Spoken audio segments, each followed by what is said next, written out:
Wherever you're listening in the world, it's a pleasure to welcome you to IsraelCast, the podcast powered by Jewish National Fund USA, your voice in Israel. I'm Stephen Shalowitz. First, reminding you that for over 120 years, Jewish National Fund USA has been the premier philanthropic movement for the land and people of Israel. While best known for planting trees in Israel, JNF USA contributes to Israeli life in so many ways, including community development in the Negev and Galilee, preservation of heritage sites, supporting people with disabilities, connecting high school and college students to Israel, and helping our brothers and sisters in need following the barbaric October 7th terrorist attack. Well, to learn more and to see how you can contribute, do visit jnf.org.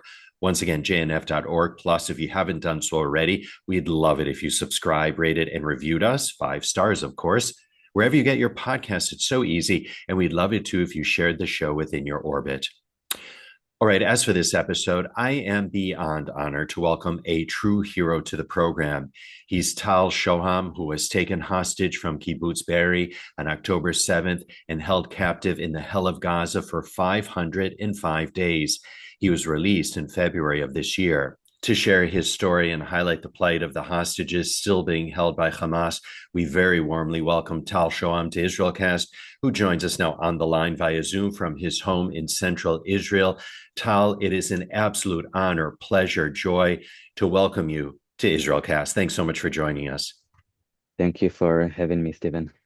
All right. Well, all we can say is we're just happy that you and your wife and 2 beautiful children are safe and sound, because they were also taken captive on that horrific, horrific day on October 7th, 2023.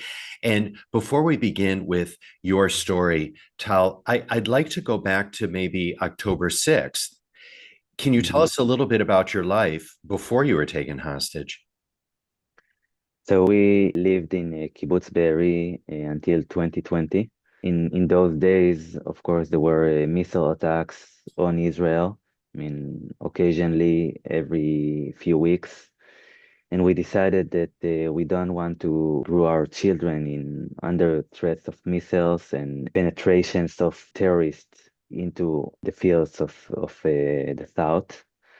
And we decided to move to the north. So we lived near Carmiel in the north, in the Galil area. It's a beautiful area, isn't it? Yeah, it's a very beautiful area, and we in the north we lived, but they are still living in coexistence with Arab Israelis, Arabs.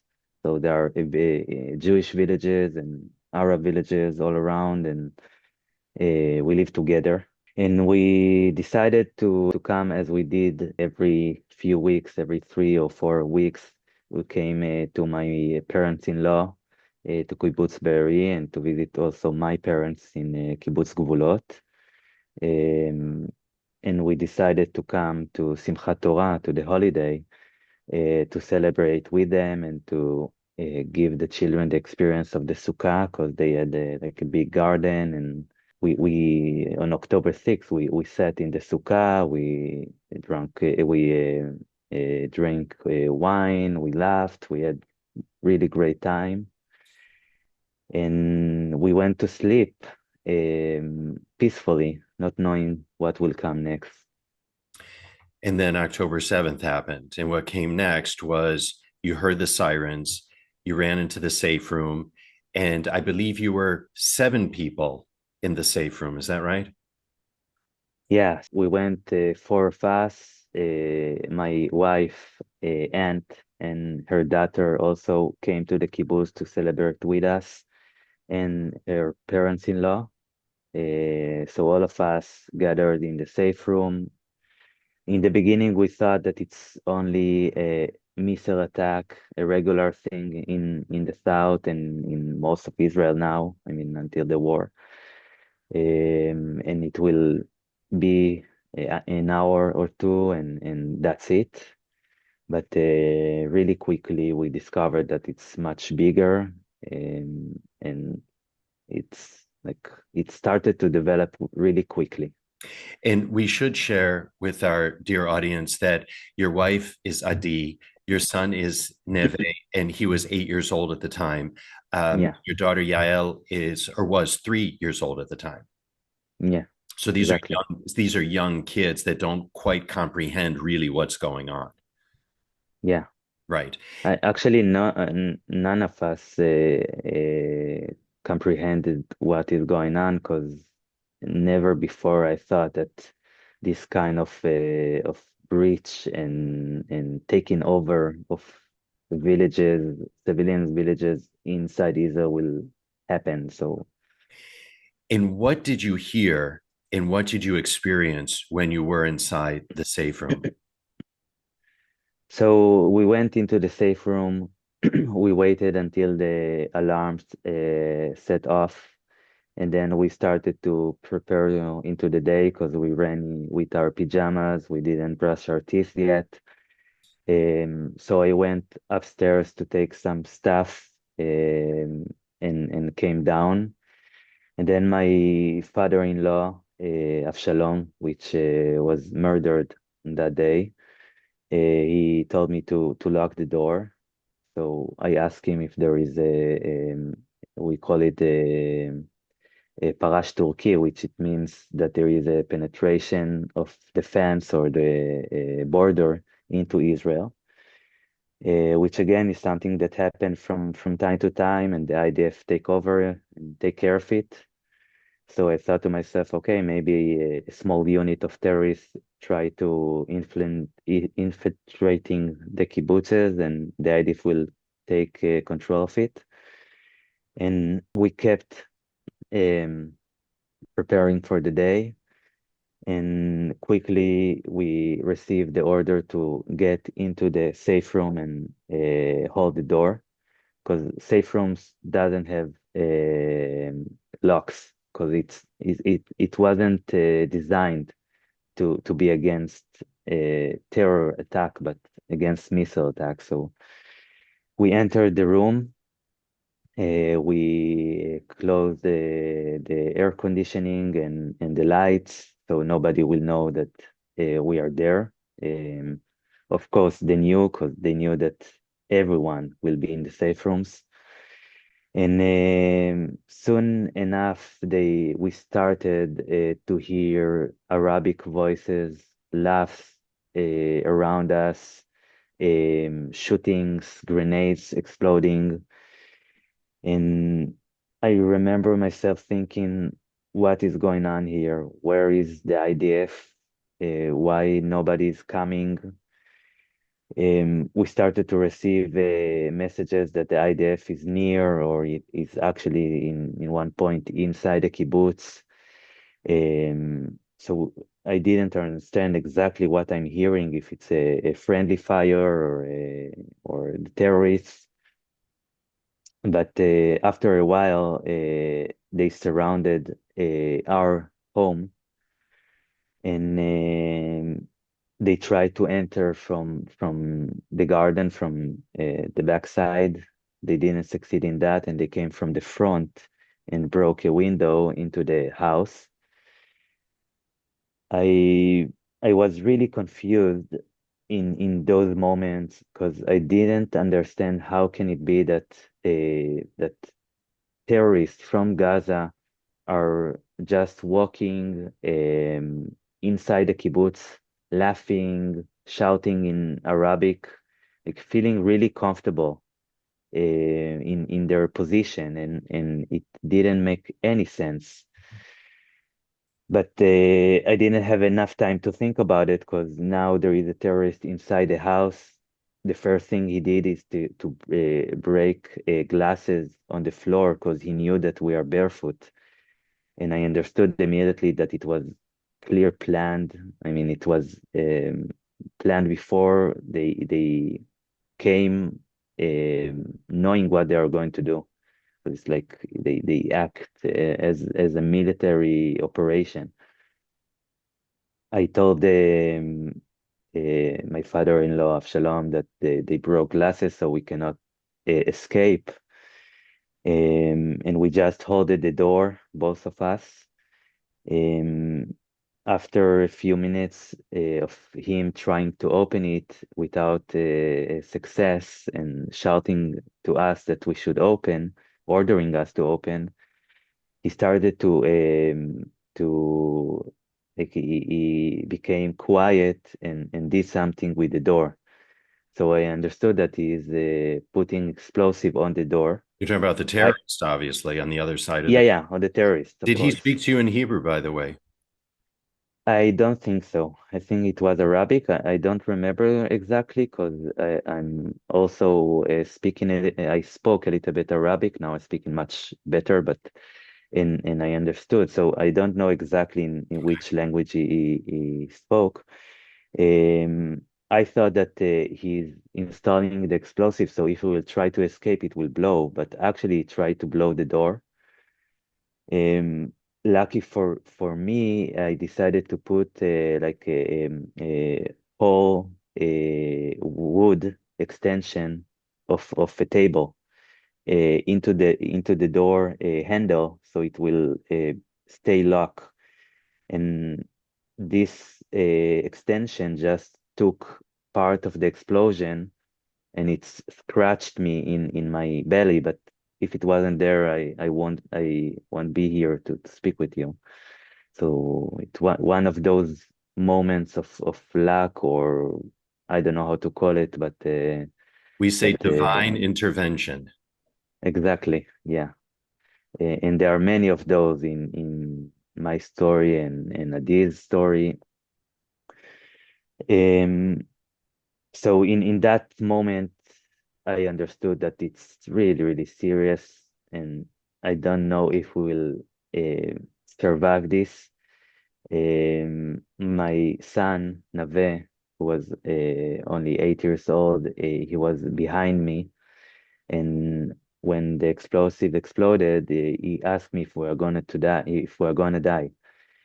And I was so focused on not letting him enter, so I told him like boldly without any emotion or empathy, I don't know, because I didn't want him to hear from me a lie if it will be our last moments. Um, my wife Adi understood that he is not with her, so she called him under the bed, and all the women and the children try to hide under the bed. Um, and the terrorists tried to open the door. He didn't succeed with that, so they came from the outside, and with a tractor, with a shovel, they started to try to break the iron frame or the concrete frame of the iron window of the safe room. I don't know if you're familiar with safe room, but we had an iron window that is supposed to block the explosions from missiles. And then inside it, there is a bulletproof window that you can use in regular conditions as just a normal window. Um, so they came with the shovel to open the iron window. Eventually, they succeeded with that, and then came five terrorists with their commander that just looked into my eye and started to shoot on the bulletproof window with his Kalashnikov. Now, I knew that he cannot hit me yet, but also that a bulletproof window can only have not so much bullets before you can penetrate it. And I understood instinctively that if they will breach a 10 or 15 centimeters hole in the window, which I think it's 4 inch or something like that, they will be able to throw a grenade inside or to just put the Kalashnikov and shoot us. So we will need to surrender and eventually open this gap in the window, and I raised my hand to surrender. I told the family that I'm going to surrender, and they said, no, absolutely not. You cannot do it. But I told them we don't have any choice. I mean, this is the only thing we can do now. So I raised my hand, and signed them that I'm surrendering. Only when I came back after 505 days, I discovered that this decision saved our lives because everyone in that neighborhood, in this street, was murdered in the same way. They didn't open the window, and the terrorists just threw grenades inside or shot into the room and killed everyone. So he ordered me to open the window.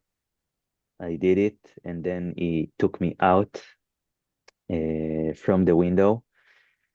This is the last time I saw my family. I was so shocked about what I saw outside in the street that I even didn't thought to look back to my family because what I saw is dozens of terrorists just standing in this peaceful street of the kibbutz, um, full armed, like with full geared on them, but not doing anything. I mean, just standing there laughing, filming me with their cell phones. And I felt so betrayed by my own government, by my own army, which I served years before, as all Israelis. And I didn't find a way to comprehend why the IDF is not there, and there are so many terrorists just standing around, not doing nothing, not feeling any threat or stress about their position. I mean, they control the kibbutz. They took me to a car that they brought from Gaza, and the tractor also they brought from Gaza. I mean, it's total crazy reality what we experienced there. So they escort me into a car, and I saw two bodies on the street, which were executed in a bullet with a bullet to the head. So they were murdered in cold blood. In that moment, I thought that maybe they only caught by the fire by Hamas's fire because they went to a walk into the fields. So I didn't understand that it's actually a massacre in the kibbutzes and the other villages. And when you were taken out of the window, Tal, by the terrorists, did you have a chance even to say goodbye to your family? I mean, what were those last words No, like? the last word I say to them that we must surrender, and that's it. I mean, they ordered me to come to them. I told them that there are women and children inside the room. They asked me how many. I told them six, and then they just took me from the window and threw me into a trunk of a car. And in that moment, they started to drive into Gaza. And I thought to myself, okay, Tal, they didn't kill you, so it means that they are kidnapping you. You're gonna be in Gaza probably 5 years. You know, we had one experience of Gilad Shalit before, so this is kind of the time range that I was familiar with. And I told myself two more things that were really important afterwards. The first was that um, everything is going to change from now on, and things are not going to be as they been before. And the second thing is that no matter in what condition I will be, I will demand a human standard from my captors. So we drove into Gaza. I was really fearful from what we call Noal Hannibal, which means that the Air Force, the Israeli Air Force, will fire on uh, terrorist car to prevent them from taking hostages into Gaza or into Lebanon or so on. And the idea of burning inside this trunk was really it was really fearful. But eventually we entered Gaza. How long were you in the trunk for, do you think? I think it was 20 or 25 minutes, something like It's that. just an awfully long time to be in the back of a trunk.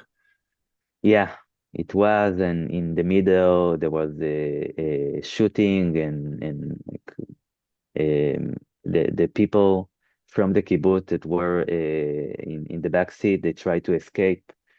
I didn't understand exactly what is happening in the moment, but they tried to escape, and the husband and the child, which was also 3 years old, managed to escape, but the wife, Yarden Gat, uh, didn't manage. She just gave their child to the husband hand and surrendered again because she understood that she won't make it. So as you know, as we saw 70 or now it's 80 years before um, that mothers just giving their child so they will have they will have the chance to survive, and she surrendered and they took her back to the car, and we kept going into Gaza. Now when we arrived into Gaza, they took me out of the car, and the terrorist that took me from the safe room, he had murder in his eyes, and you could see it. You could just it's like crystal clear, and he jumped on the roof of the car, pointed his Kalashnikov on me, and told me to go down to my knees. Now, instinctively, I understood that if I will do it, he will just execute me. Probably because he didn't have enough in there. He went out early in that day. You mean So you I, didn't have enough killing yeah, behind him, is what you're saying. yeah, exactly. So I raised my hands and I shout him, I surrendered. You should not kill me, and I won't go to my knees. I won't go down. And he shouted back, and we argued like that for half a minute or so, until another terrorist came and just took me from in my shoulders and to another direction, and we started to walk in the streets of Gaza. That was a brave thing for you to do, Tal. He could have just shot you on the spot. Yeah, yeah, but somehow I knew that he won't do it unless I will kneel down, um, because these people grew up on ISIS films, and they didn't have a chance to do any of it, and on October 7th, all their evil just unleashed into the peaceful villages of Israel. So I didn't have any time to think about it. It was instinctively, and it was really like clear, instinctive thoughts. And so another terrorist came and then, as you said, picked you up by your shoulders. And then you started Yeah. walking through Gaza. How long did you walk through Gaza? What did you see around you? And did people know that you were an Israeli hostage at that point? Yeah, yeah. The crowd was cheering and happy, and it was, we are speaking about um, what is the word? Uninvolved civilians. So in Gaza, most of the civilians are involved or were involved on October 7th. Uh, it was part of them went into the kibbutzes to loot the houses and to kidnap corpse, and some of them just beat every hostage that they made possible to them to do. I mean, the part of few. I mean, there are a lot of terrorists in hostages in that moment, and part of the groups just stopped and called the crowd to do a lynch to the hostages. And in the last moment, they stopped them before they actually killed them. And this is what happened to Eviatar David and Guy Gilboa Dalal, which were my companions for 481 days, which I will describe Sure. further on. So what you're saying is that, and I don't want to put words in your mouth, and I think there are going to be people listening to this that have never heard testimony from a hostage. So what you're saying is there are people in Gaza that attacked hostages and that were complicit in October 7th that are quote unquote civilians that are not Hamas terrorists, but they took Yeah, part in the atrocities. Is that what you're saying? yeah, Okay. yeah. Not in the first wave of the attack, but the second and the third, they've been there, and many of them. So we started to walk in the streets for a few minutes, and it was really clear that they don't know where to go. I mean, they search for places to hide us. But after a few minutes came a person on a motorbike, which I discovered that he was a police officer, and he and my capture argue a little bit, and then and they decided to put me on the bike and do a parade inside the streets of Gaza. So they just drove in the main streets shouting, "We caught a Jewish pig soldier." Although I was 38 years old, I wasn't a soldier. In that time, I was a civilian. And they just kept like that for half an hour. The crowd, the civilians were cheering and happy, and they tried to beat me with sticks and fists. And I was lucky that the driver didn't stay enough time in every location to them to catch me.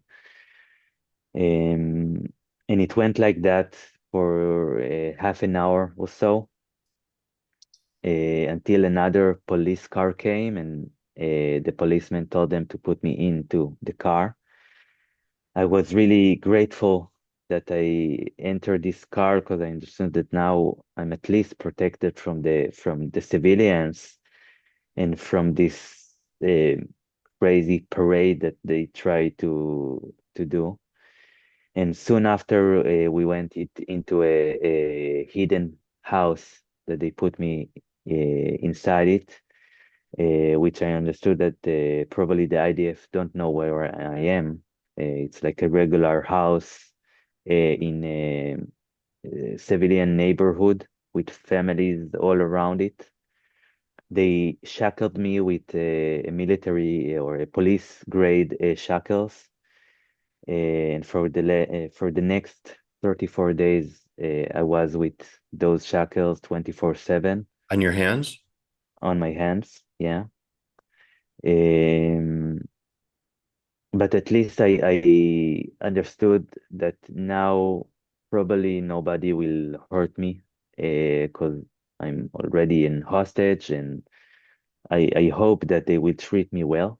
They left me to myself in this room for a few minutes, and only then I could start to think about what happened to my family, if they survived it, if they were taken hostages also, or were murdered on the kibbutz.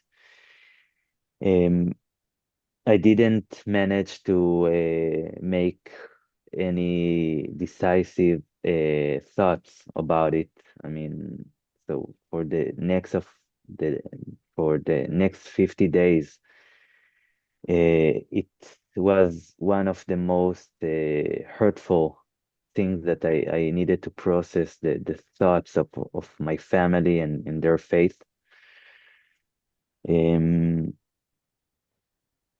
so they put me in this room, and after a few minutes, they came back in, the terrorists that took me from the kibbutz, and another one. And as I told you, I decided to demand a human standard. And part of it is that I I will look them in the eye in any moment and any time, and I won't show any fear from them. So they came and I just shake their hands and told them that they did a brilliant operation and how they succeeded to do it. Of course, I didn't know yet the magnitude of evil that they unleashed on our villages. I thought that it's much more local, but I like I gave them the sense that I'm really surprised from what they did, and So you're taken to this room, you're in a house, and you are trying to have some kind of connection with your captors. And yeah. so, how long are you there? And then, where do you go from there? And at what point do you meet the other hostages? So I've been there for 24 days in total solitary conditions. I could go to speak with my captors if they allow it from time to time, but it was so like to speak with them was um, I don't know how to describe it. I mean, their reality and existence is so different than us. I mean, the way they think, they have a really, really violent culture, and it seemed like they thinking not upside down from us, but eh, like a bizarre and warp way Mhm. of seeing reality. So every time I try to speak with them, they used to come and ask me why is the IDF attacking them so intensively um, in the days and weeks after. And I looked at them and I asked them, do you realize that you took that you made the most vicious and a cruel attack on Israel since its beginning? And they say, ah, no, no, you started on 67 or 48 and so on. And it was repeatedly like that. So there was no mm, there was no reason to speak with them more than just if I can ask to go to the toilet or if I can have a little bit more food or something like that.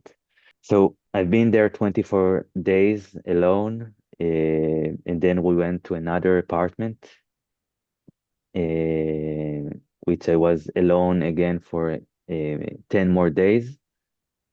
And then when I felt like I'm just going crazy from being alone, not able to move in the apartment because they didn't allow me to move.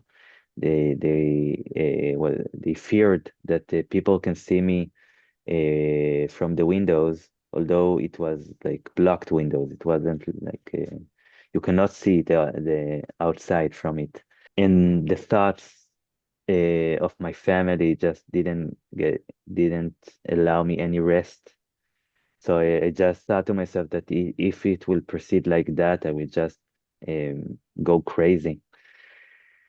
But eventually, on day 34th, on the 34th day, they brought two more hostages into this apartment. I hope that they will bring like people from this area, from the kibbutzes in the south that are between 30 to 40, to my age group. But they brought Eviatar David and Guy Gilboa Dalal, which were only 22 years old. Right. They went to the Nova Festival to have some relaxed time and to party, and they were kidnapped from there. And we should share And that Evyatar David, um, we many people know him from a video of him digging his own grave that was made public as we record this at the end of August. That was made public in early August. So Yeah, just to give context, yeah, yeah, and you could see that they starved him to the extreme in a really sadistic and a cruel way. yeah. And in that video, there is a curtain behind him, and Guy is sitting there. So they look the same, I believe, but they decided to separate them for their psychological warfare. But they're down there in the tunnels, Yeah, the right? same They're down tunnel. I in, was held with yeah. them. And we'll get to that in just a moment. Yeah. So they bring in the two guys. They bring in Guy and they bring in Evyatar to you, and you're in a room. Is that right? Hmm. In a room in Yeah. a house. Is there anything, by the way, Tal, in this room? Are there books there? Is there a radio or television, or it's just what inside? So it was the children room Okay, of the owner of the house. Of course, his children and his wife weren't there at the moment. So there were mattresses on the floor and a drawer of his boy, which was also 7 years old, uh, and a TV, but there was no electricity in Gaza, so the TV wasn't it wasn't functional, and that's it. I mean, not so you more than were that. really solitary. There was nothing there except your own thoughts. Yeah, yeah, and I'm thinking much more clearly when I walk, but they didn't allow me even to move, so it was tremendous. I suffered a lot from this is the first moment in my life that I actually told myself that I'm suffering. And until then, it was just something to go through. Like we have this phrase that if something doesn't kill you, it makes you stronger. Right. But this is the first time that I actually suffered for real. And and Eviatar and Guy were my saviors in that sense. And So so, yeah, so continue with the story. And then I want to talk a little bit about your relationship with them, how you all got through all of this. At least you got through it because they're still going through it right now. I want to talk yeah, also about just daily life, food, the lack of food, hygiene, and so forth. So take us just yeah. sort of on a timeline first, and then we can dip into some of those topics. So the So two guys come and yeah, you don't know who they are because they're these no. two young kids that went to a music festival and now they're hostages. Until then, I thought that my captivity was hard, and I received a really little amount of food, like one pita bread with a little bit avocado or meat, and so on. And from time to time, not more than half a liter of drinking water. But then they came and they were really thin. It's hard to say it now because you saw Evyatar in the video and he's like in the Holocaust pictures. Um, and what they described was much worse than my story until then. They were kidnapped from the Nova Festival. The terrorists just shot on the people that were there that were like tried to hide in the bushes, and they just went from group to group and murdering them with their Kalashnikovs. But then they got to where Eviatar and Guy were, and their officer told them, "Stop, don't shoot, let's take them." And they grabbed them, they zip tied them with their hands in the back and in the legs, military zip ties, and they throw them like potato sacks into a tender. They drove into Gaza, stopped inside it, and just allowed the civilians to beat the shit out of them. They took off their shirts and just beat them everywhere. And the terrorists just stood there and laughed.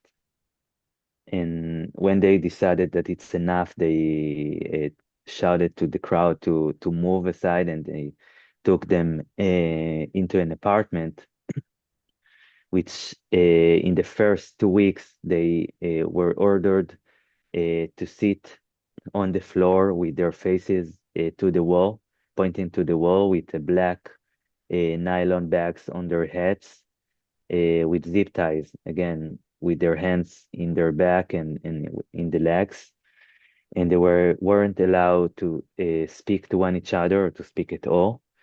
And they just needed to go like that for 2 weeks, having only half a small pita bread in the morning and half in the evening. And it went like that until an officer, a Hamas officer, came and saw their condition, which was so bad that he told the other terrorists to unleash them from the zip ties and took them to eat in another place. But then he took them back to this group of terrorists, and now they keep starving them, but without the zip ties and the plastic bag on their heads. And they came to my apartment, um, to the place I was held in, and we just started to speak to one each other, and I was so grateful that now there is someone else to speak with, and I can a little bit stop thinking about my family fate, because until then I didn't know anything about what happened to them. And not only did you not know what happened to them, but had you known about even the Nova Music Festival at that point? In other words, had the Yeah. terrorists told you about it, or was this the first that you were hearing? So in the first few days, they brought a radio into the apartment, and I asked them if they want me to tell them what the media in Israel is saying about them. And they were really happy about what they did, and they wanted to hear what the Israeli side is saying. So they gave me the opportunity to listen to Israeli radio. Uh-huh. And because I grew up in the South, I knew the channels. So I just heard. And when I met Eviatar and Guy, I already knew that they massacred more than 1,000 people and they kidnapped 250 or so, give or take. 251, 251. Yeah. And they also knew, actually, they knew more than me about what happened. So we changed information. How was their spirit at that point, Tal?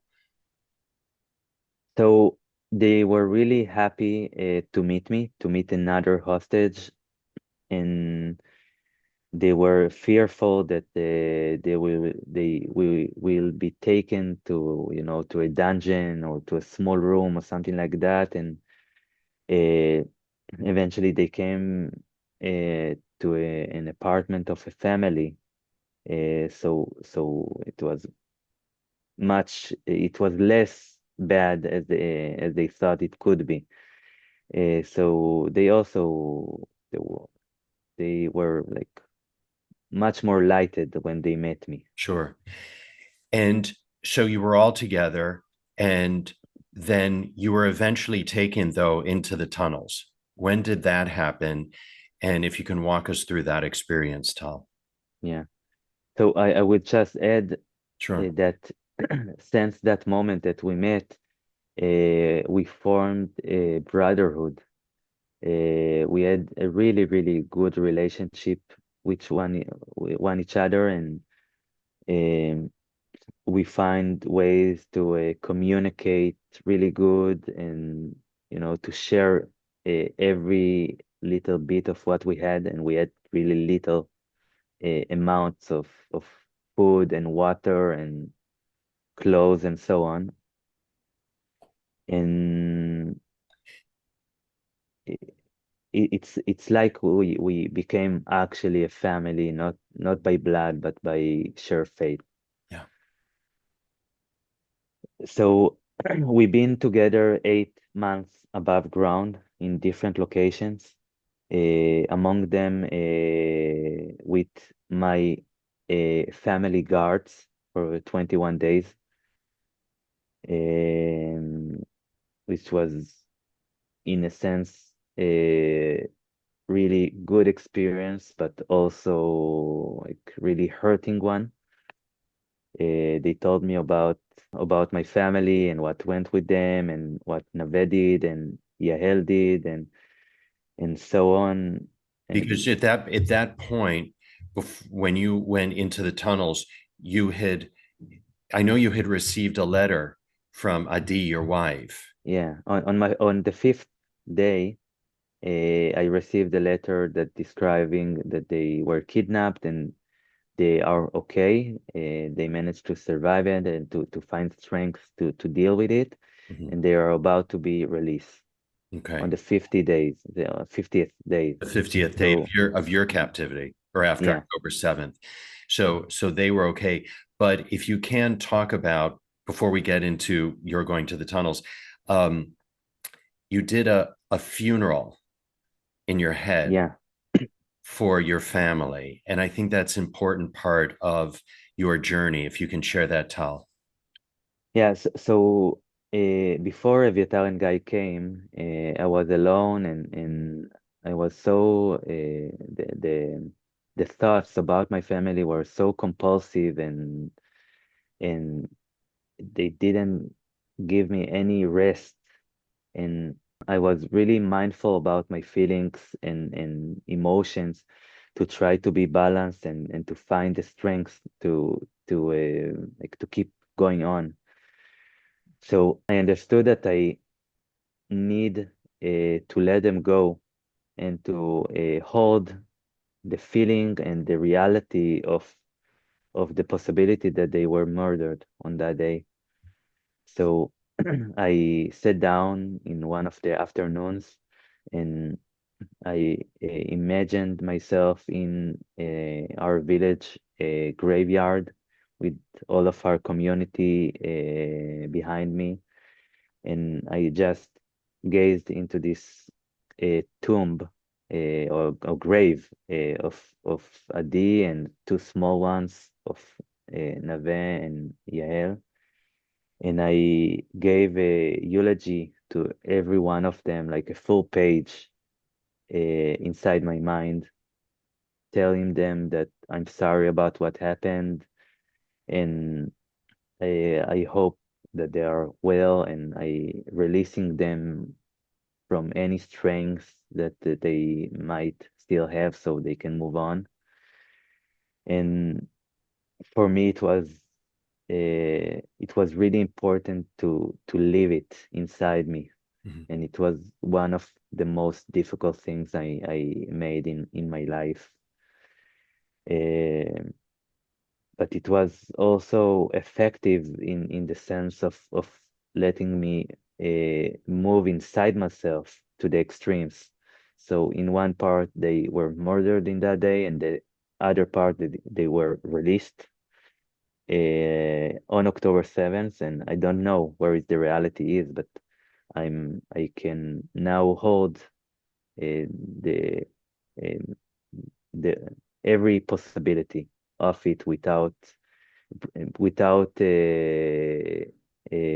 letting it break in me from within or It sounds like you needed to do it so that you could have the strength to move on. yeah, yeah, All right. Well, I did want to have you share that because I think it's an important part, as I said, an important part of your journey, Tal, and how you were able to keep it all together for yourself through those yeah, 505 days. So let's go back. So you and your two brothers now, shall we call them, right? You and Guy and Evyatar are taken from one of these apartments and you're taken into the tunnels. Can you describe that experience? yeah. So we were until that point we were starved. in different level of starvation, from one small pita bread every 24 hours, to little amounts of rice, like 70% cooked rice or uneatable pasta and things like that, without meat or fresh vegetables and fruits. And on that subject, because I did want to talk about food, what did you do also for water, right? To stay hydrated at all? So we received um, we received water, like a small bottle of water for 2 or 3 days.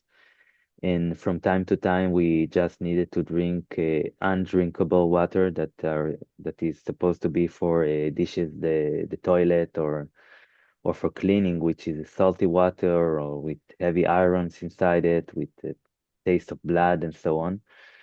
And whenever we could, and the guards didn't look, we just took more water if it's possible to have for us, because it was really like half a liter um,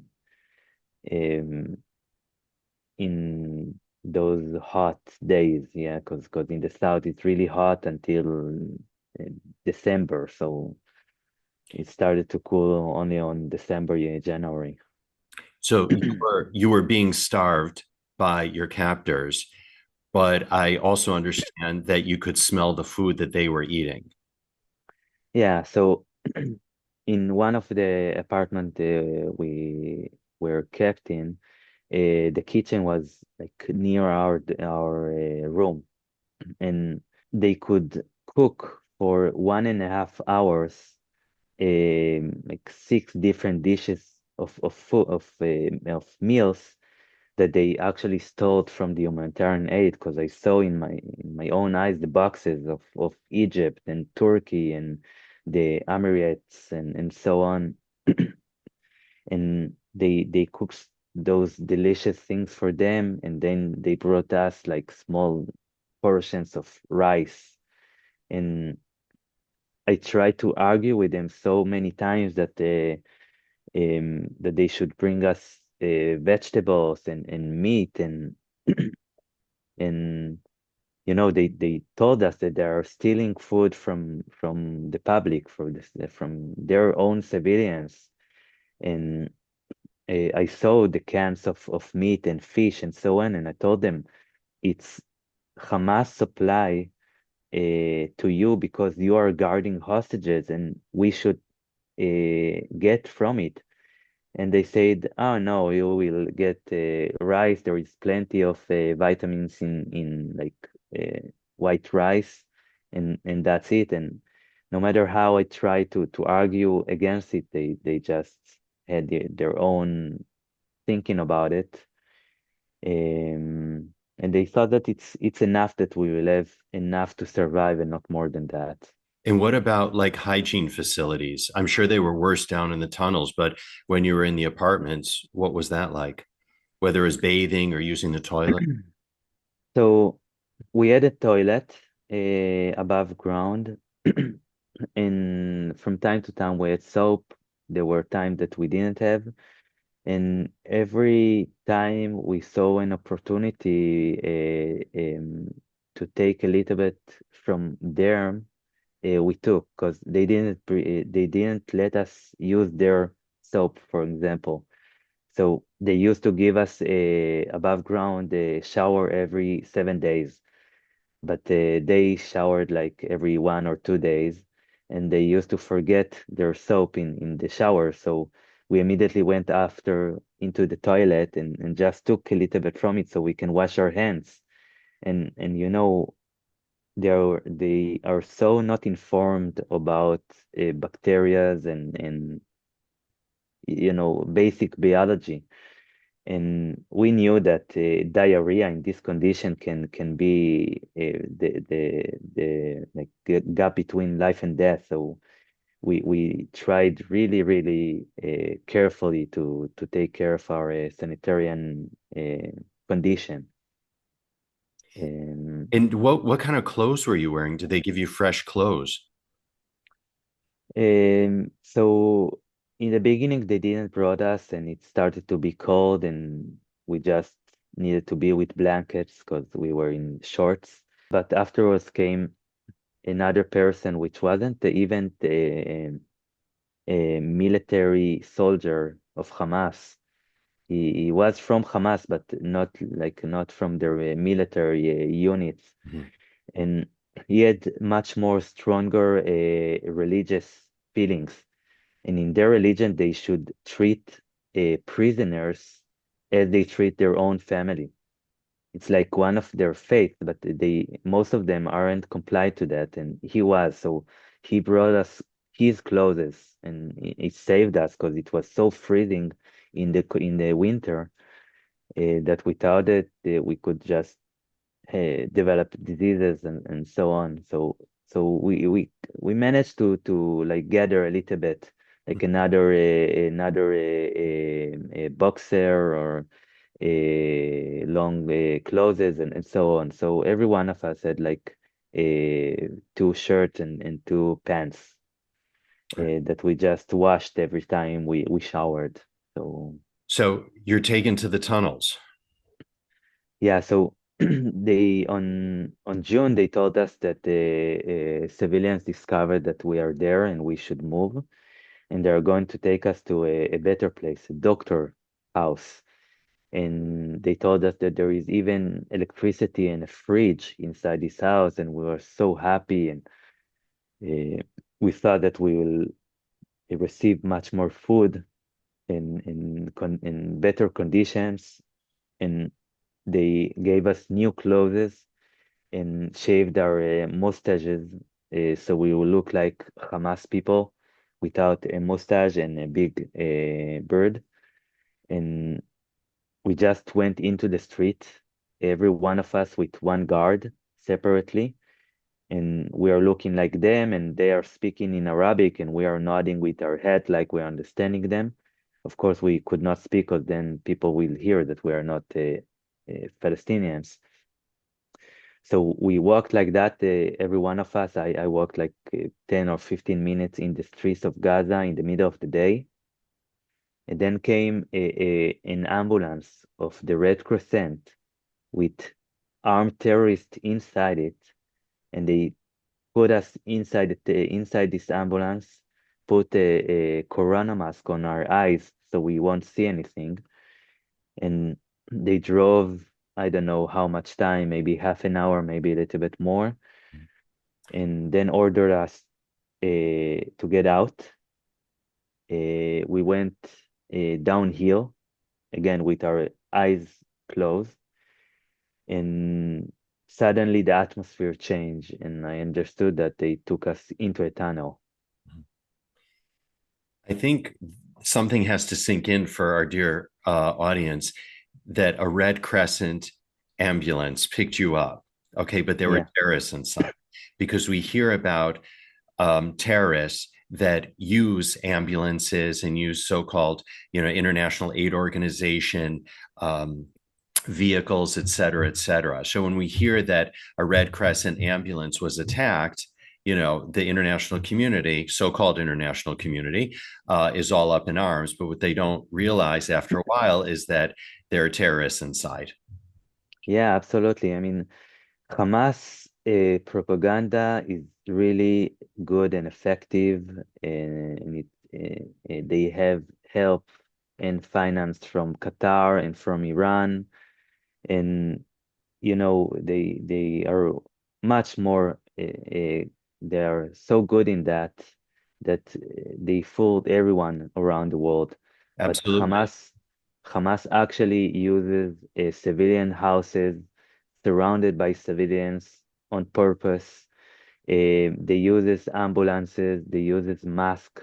I was taken into a mosque to an kind of an interview before I was released with 10 full armed terrorists inside it. Uh, I saw a video of an UNRWA member, like an UNRWA worker, stealing a corpse from Kibbutz Be'eri, and then when these people are getting hurt, the international community like are angry on Israel and thinking that we are doing a war crime, but it's actually intentional. It's like it was designed by Hamas to be that way, so it will hurt Israel. Yeah, they've not only taken wonderful people like you hostage and those that are there hostage, but in a way, they've also taken the so-called international community hostage too, haven't? Yeah, And yeah, that's the sad part. I mean, the reality is that when you were a hostage, you knew that you were a hostage. hmm Um, the British Prime Minister, the French Prime Minister, the Canadian Prime Minister, and all these, purple-haired girls at Columbia or Barnard wearing a keffiyeh and a nose ring, and even those people in at the entertainment world and media and on and on and on. Of course, I'm on my soapbox right now. The difference is that they don't know that they've been brainwashed, and they don't know that they've yeah, been taken hostage by Hamas and these terrorist groups. So yeah. anyway, I'll get off my soapbox now. Now you know how I really feel about this whole thing, Tal. So you go down, and we can talk more about the hmm captors in just a moment and the people in Gaza, because I did want to ask you about that. But just in terms of your journey, so you Yeah. get there and you're going what you think are in the tunnels. Describe what that feeling is like, because for those of us that have seen video of the tunnels, news reports, etc. I suffer from claustrophobia. I don't know how I could even survive 5 seconds in there. Yeah. And so take us into the tunnels, if you would, Tal. So, in all my time above ground, in my captivity, I feared to enter the tunnel because I understood that it will be really deep and close, and uh, I'm not claustrophobic, but Claustrophobic, yeah. I'm not, but I don't like it. I mean, I don't like the idea that I cannot go out and there is no fresh air, and I feared it the most. And then we are entering this tunnel, but I thought to myself, okay, we will just go through it and go from the other side into this doctor house. I hoped that this will be the case. Now we entered this tunnel, then after 5 minutes, they took off our corona mask from our eyes, and we could see that it's really dark. I mean, in the tunnels there is no external light source. It's really narrow, like 1 meter wide. I don't know how much. I think maybe 30 or 40 inches, something like that, wide. I think something. It's 1.8 meters long, height. Mhm. Sorry, and we just kept walking in this monumental structure for more than 2 hours straight, like without stopping. And I just hope that soon after we will exit it in the other side into this doctor house. But after 2.5 hours of walking, they blindfolded us again. So I understood they are taking us to like a place that they don't want us to see. They also put a tape on our eyes, so we definitely won't see anything. And we walked a few minutes more, and then I heard them speaking to another hostage and told them that they brought him company. And it was Omer Venkert, Mhm. which was released with me on the same day. Um, my heart just dropped to my pants in that moment. I'm not sure that you're saying that in English, but this is how You I get felt. the idea. Yes. Yeah, because I understood that it's final, and in in my perception, we were going to be in this tunnel for eternity until some miracle will happen. So they put us in this tunnel with Omer, and they locked the door from the other side. And it was 12-meter long, four mattresses on the floor, only a concrete wall and sands on the floor. And we had a hole in the ground that served us as a toilet. And it was one of the most terrible feeling I ever had. I mean, every time I thought about it, the walls just closed on me.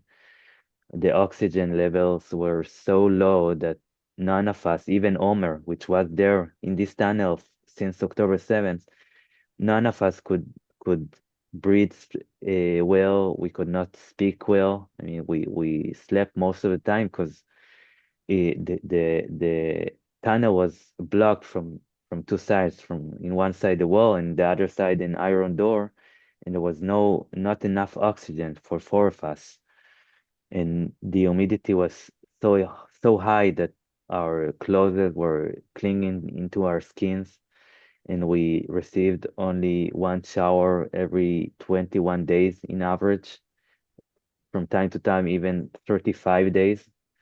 And I don't want to describe what it's doing to your skin when you are in such so much dirt and so high humidity without showering. But a shower wasn't a full shower like we know we have in our home, was it? So they built another tunnel. Uh-huh. They put a big tank of water, Okay. and with a motor, they like directed it into a douche, or like the thing you put Uh-huh. above you in the shower, and it was only cold water. But because we had so little showers, um, it was a bless. It was like the best day of the month Did you to have to soap? to have a shower. So they gave us a little bit, and from time to time, even not at all. And Why again, why every 21 days? I mean, is it just the because that's how cruel they are? yeah, I mean, in the tunnels, they are more military. They're acting much more like a military unit, and they are digging tunnels every day. So they used to shower every 5 to 7 days, and they decided that 21 or 28 days without having a shower, it's okay, and we'll just deal with that. And again, the toilet was just a A public hole. hole in front of everybody, Yeah, there is no privacy or anything. no privacy in the Yeah. tunnel. No toilet paper, I'm guessing. No, because in their culture they are using a bidet. Yeah. They use But because water. They use water to clean themselves. yeah, so because they knew that if we will use water in this hole, it will stink not only our tunnel but their tunnel also. So they gave us like wipes, like wet wipes to use, and that's at least that one thing we didn't have like we had enough of it. So they kept giving us white wipes, and it was really good because otherwise we could like be Yeah. in a different story. Yes. And the reason why I'm asking isn't to get personal or salacious, but it's for hygiene reasons because you could get really sick in a Yeah. situation like that if there isn't proper hygiene. Yeah, so there were time in the 8.5 month I've been there. There were weeks that we didn't have soap at all, and we needed to find ways, to do our things there, to do our stuff, but also to share our meals and to actually eat it. And that's what I wanted to And ask you. So in the tunnel, so you personally were in there for 8.5 months. yeah, Omer was in there longer because he was in there since October 7th. And then hmm Guy and Evyatar have been in there from the time that you were there until as we speak. more than a year. Yeah, Yeah, and year and 2 months. right. which is just unconscionable. And then talk Yeah. then about the food situation down there. Was it just as bad as it was when you were above ground? So it got even worse. Um, we received food once every 24 hours, and it was again small portion of rice or a 1 or 1.5 pita bread for every one of us. Um, at least in those days, we ate every day, every 24 hours.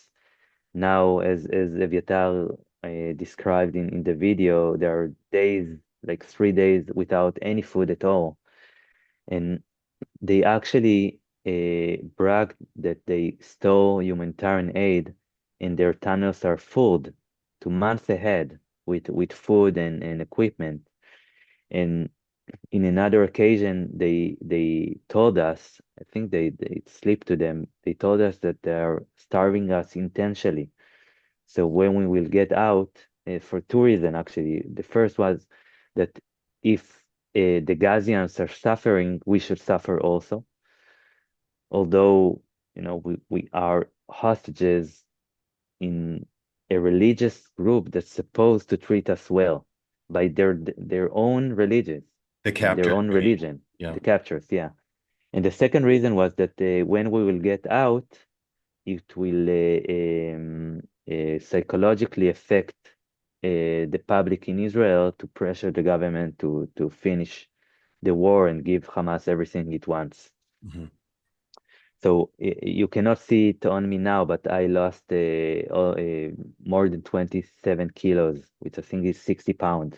Yeah, I had Um, I was doing a little bit of research, and you had gone from 179 pounds to 110 pounds, and then mhm. you were 124 pounds when the Red Cross finally brought you back into Israel. So Yeah, let that sink in. You went from 107 because they fattened you up beforehand, didn't they? yeah. What happened is that Eli Sharabi and Oad Ben Ami were released, and it backfired to them Yes. because there was like a really public and international Hmm. condemn Condemnation. Yeah. condemnation, yeah. And then in the 2 weeks period before my release, they just tripled the food, and I gained some weight because I was You lost in 50. I mean, you went in and you came out 55 pounds less than when you came, yeah, and you're not a big guy to begin with. So yeah. 55 pounds is just extraordinary. I'm just wondering, did they when they did this, and then we'll go back to your time with the guys, but when you were told that you were leaving and Omer was told that they were leaving, did they take you out to a different place, or were they giving you food and said this is your food, and then Guy and Eviatar were not allowed to eat? No, How so did that work? we had a week and a half together, and every one of us received more food, Okay. but then they separated us. I just want to say in that to regards to that I actually developed scurvy.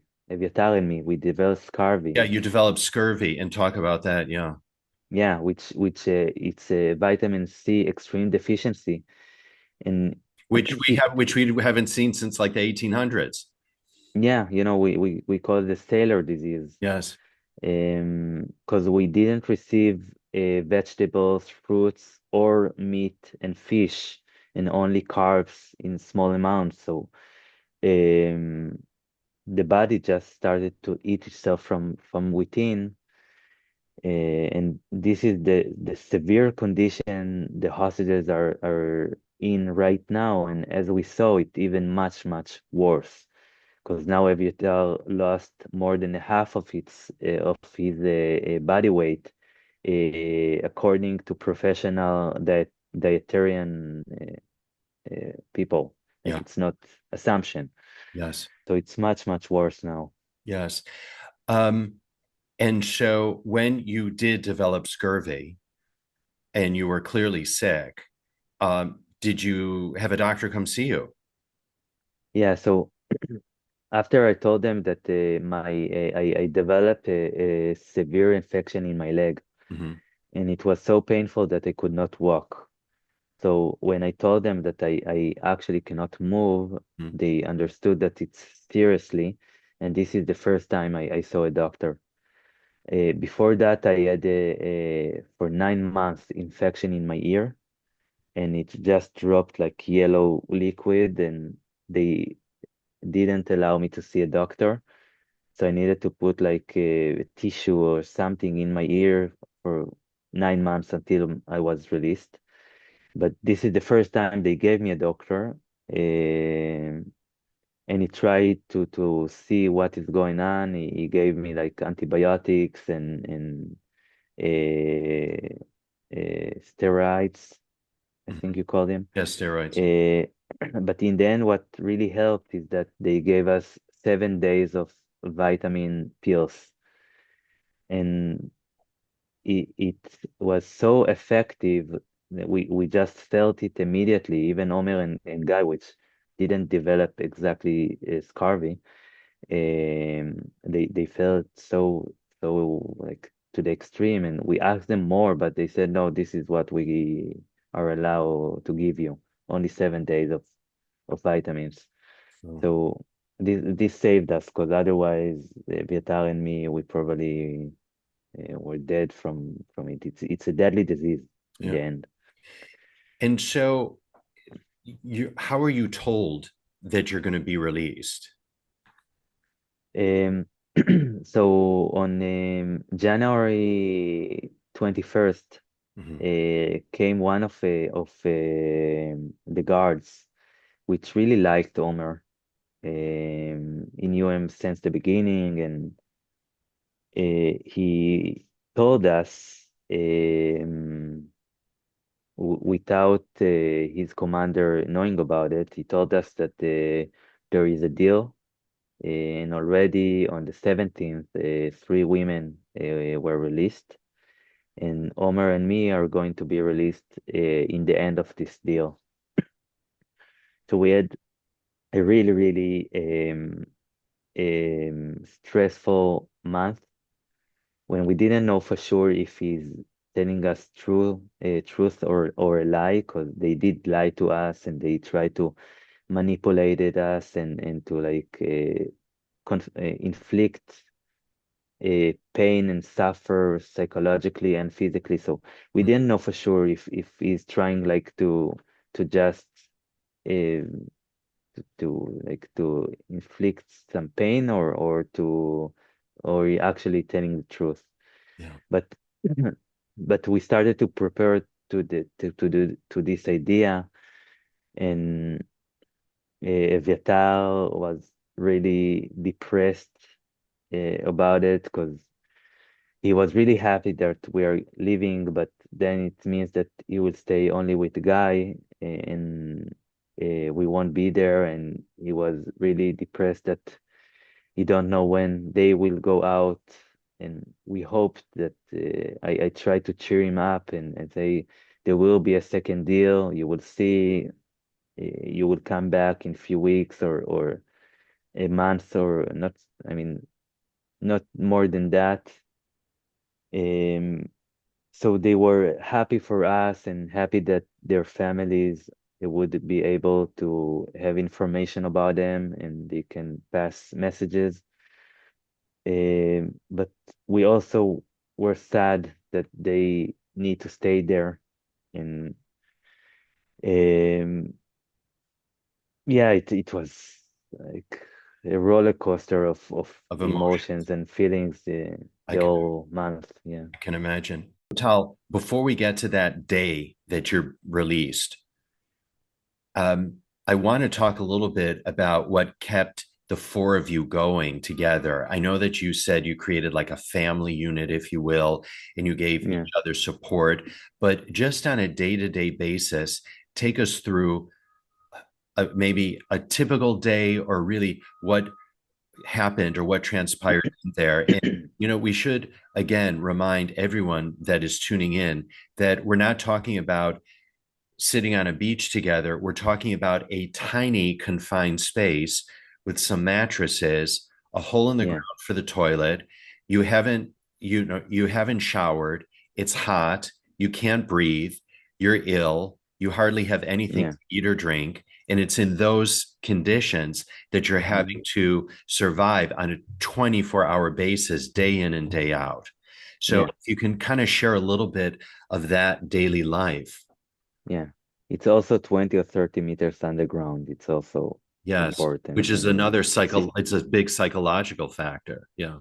yeah, yeah. So So um, our captors want us to sleep in the day and be awake at the night because they are digging tunnels every day.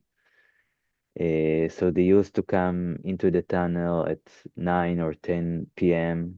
In the night and wake us up because we didn't have watches. They didn't allow us to know what's the time is. They were obsessed of us not knowing what is the date and time. But we found ways to like keep tracking time. how did you do that? So Omer was already in the tunnel and he knew he had some ways. So from time to time when they came into the tunnel, they came with a watch, so we could pick up the time in that moment and to compare it to other things. One of the important things they had is they used heavy machinery to dig tunnels, and it had these surrounding sounds. And we knew that they are starting between 5 to 6 in the morning, and they turning off at midnight. So we woke up, and if they didn't come with a watch, we just waited until midnight, and then we said, okay, now it's midnight. And then we started to count until 5 o'clock in the morning when they started to work again. So they were still digging tunnels with all the tunnels that they have already. They were still digging more tunnels. They never stopped for even one day. I mean, Omer was there from October 7th. They didn't stop even one day uh, digging tunnels, yeah, Wow. to dig.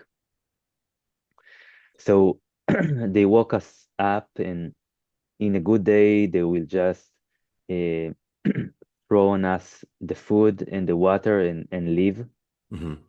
It's not actually a good day because from time they came only once 24 hours, and uh, we could need things. I mean, maybe our wet wipes finished, or maybe we need more water to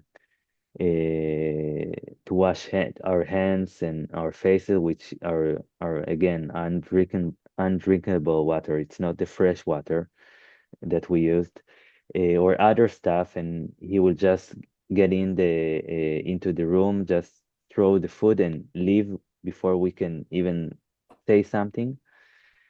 But I'm also saying that it was a good day because in other days he could come and shout on us, give us bizarre orders and rules, Like what? or What would be a bizarre order? Or so I mean, where were you going to so. go? What were you going to do? You were hostages.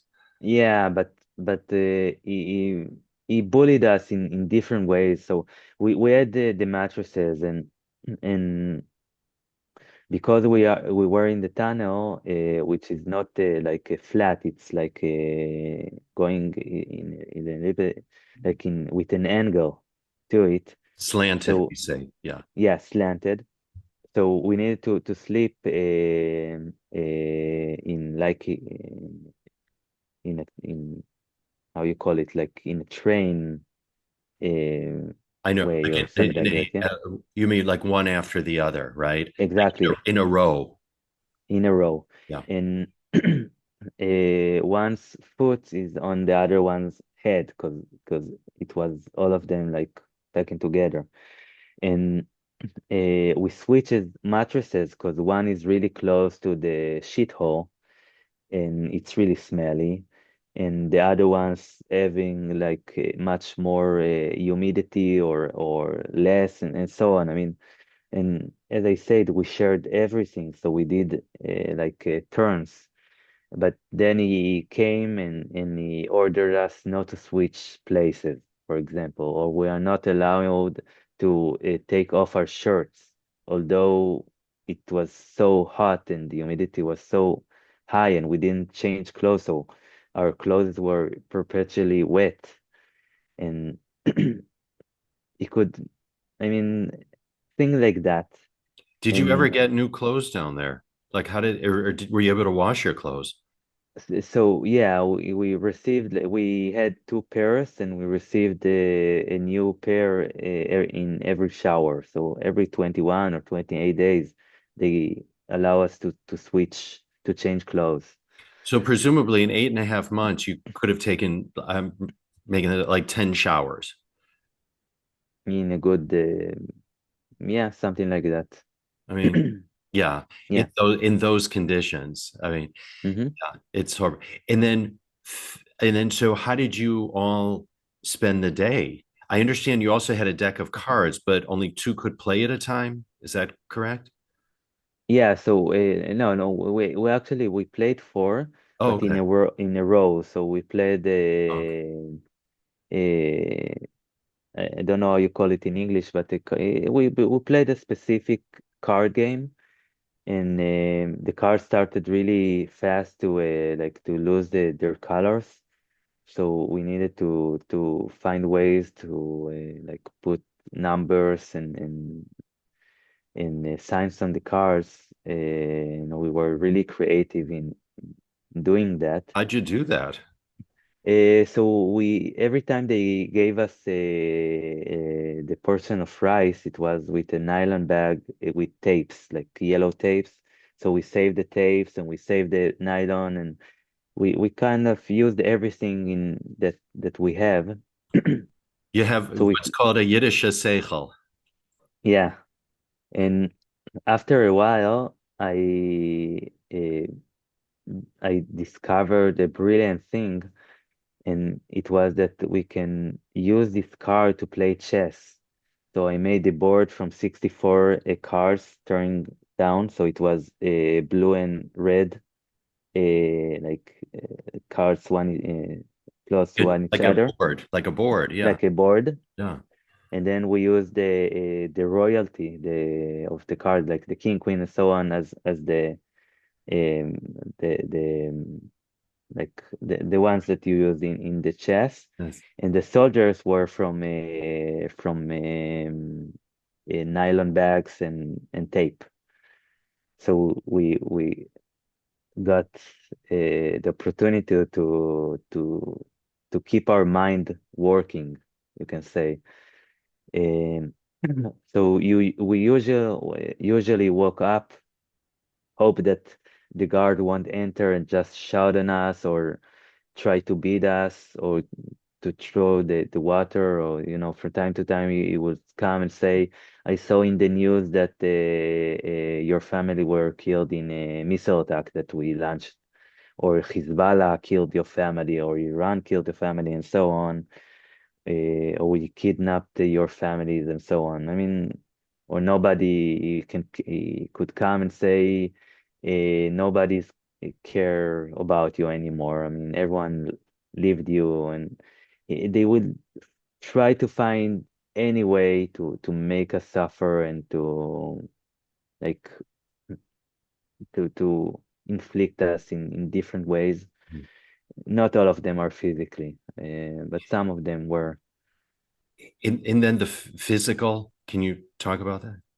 Yeah, so there is a psychotic guard there, and usually, I mean, generally, not usually, generally, their ability to control their emotions is like a 5 years old boy, and every time they're frustrated, they will take it out on us, especially on the youngster. I mean, on Eviatar and Guy and Omer. So Omer was beaten up there before we came and after. and also Guy and also Eviatar.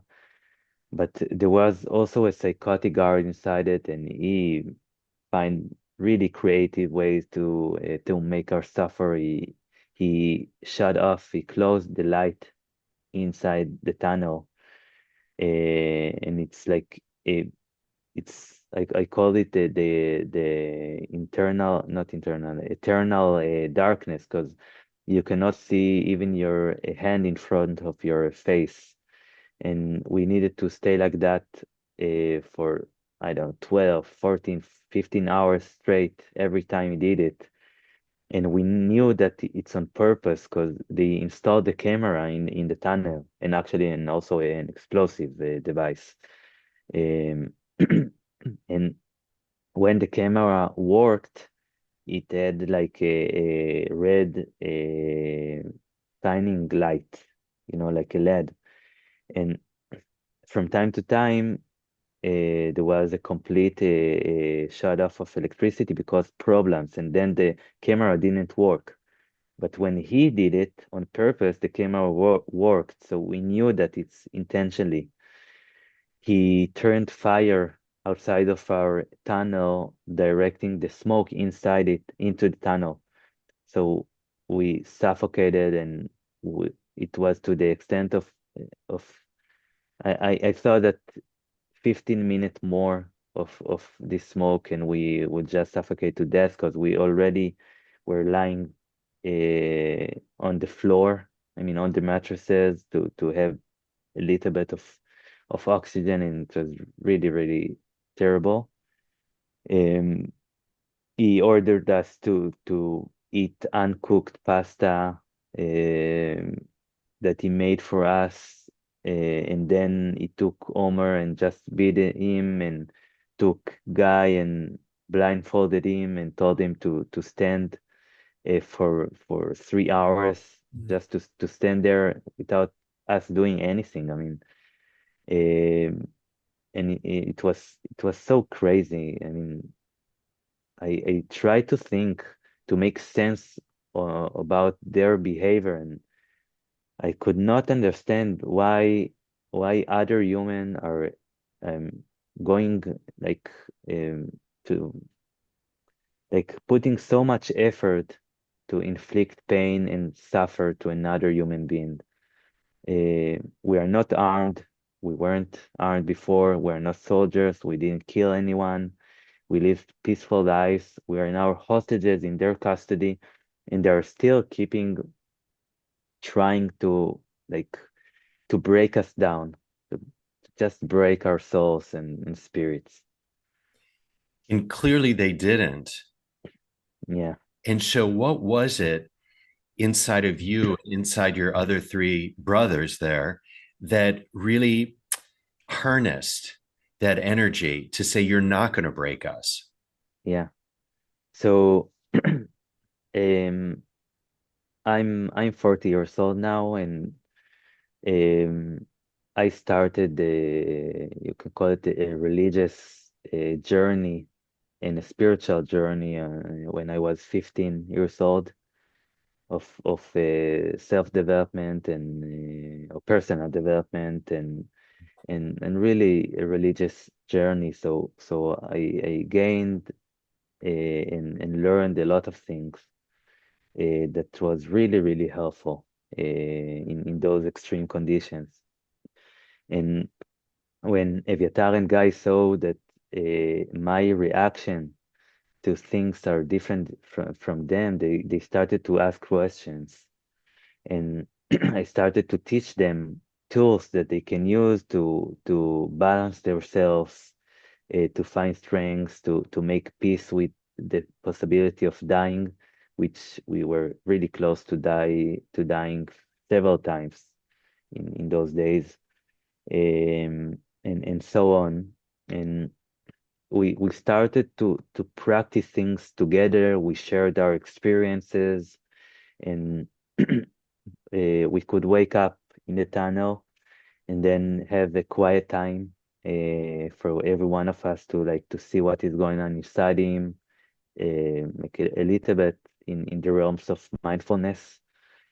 And then we shared our experiences. We tried to understand what are the feelings that we feel, if we need to cling things between ourselves, or because of the guards, our captors that came and just, put their garbage on us emotionally, mentally, and so on. So we spoke it out of ourselves. And then we played a little bit. We sang songs. We spoke about life and what we'll do when we'll eventually be released, if we will survive it. And that the way we just kept going. And if someone was weak that day, we cheered him up. We tried to give hope to one each other. Did humor play a role at all? Yeah, Before we absolutely, And can you talk about absolutely. that? And the reason I bring it up for our dear audience is because before we started rolling, you and I were doing a little bit of we had a little bit of a laugh, as they say, and we talked about the notion of humor. So I wanted to ask you about that. Yeah. So humor, and black humor specifically, it had a great role in in in my captivity, in ours in general, and still is. I mean, um, there isn't anything in the world that we won't laugh on in our family.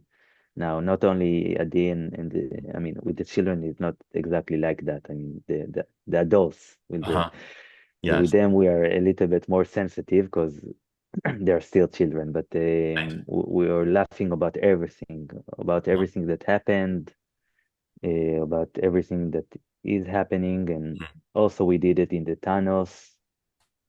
And we used to laugh about the the the amount of food that we are receiving, and Mhm. about the conditions, and about the guards, and about things we did. And uh, it's just part of life. There were times above ground. I didn't say that, but we needed to whisper all the time. We could not speak loud because nobody's supposed to hear us. And I'm there were times that I was laughing so hard and so loud that Guy and Avatar needed to put a pillow on my head, so nobody will hear it. The And tunnels. no, no, above ground. Oh, In the above ground. tunnels, Excuse me. yeah, in the tunnels we could speak freely because nobody can hear us. I mean, Okay. nobody's there, so it was different, and it was really, really important to have a laugh, and Mhm. to just share jokes. And I mean, it's really part of surviving the extreme. Yeah. I had a cousin who had a really difficult life, and she once told me, I mean, clearly she wasn't a hostage, but she Mm. told me, she said, every tragedy has its comedy. Yeah, So there you absolutely. go. So, Tal, take us to the day that they told you were going to be released, but take us to the day that it actually happened. And behind the scenes, especially of that farcical ceremony that you were a part of. Yeah. Like what didn't we see that we should know about there? So it started 4 days before. Mhm. They woke us up early on that day and took us to a different room of You and theirs. Omer. You and Omer. No, no, all of us. Oh, okay. And they gave us like a big plate of rice and meat and coffee, and uh, we got the opportunity to eat with their commander, and it all was filmed, of course, for their propaganda. Like, this is the normal way we are living inside the tunnels. And he told us that Omer and me are going to be released, and Eviatar and Guy are going to stay, and he tried to film our reaction to that. so they can use it to put pressure on the Israeli public, on the families in Israel. And then he told us that on Friday, it was Tuesday, and he told us that on Friday we will get out of the tunnel uh, to be released on Saturday. But actually, 2 hours later, they just came and told us that we need to rush and we are going right now.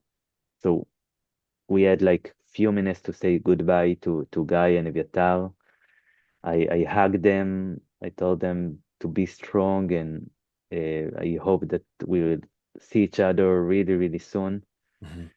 which of course didn't happen. It's already 6 months since I was released, or a little bit more. And did you wonder why it was you and Omer that were being released? Did they tell you why?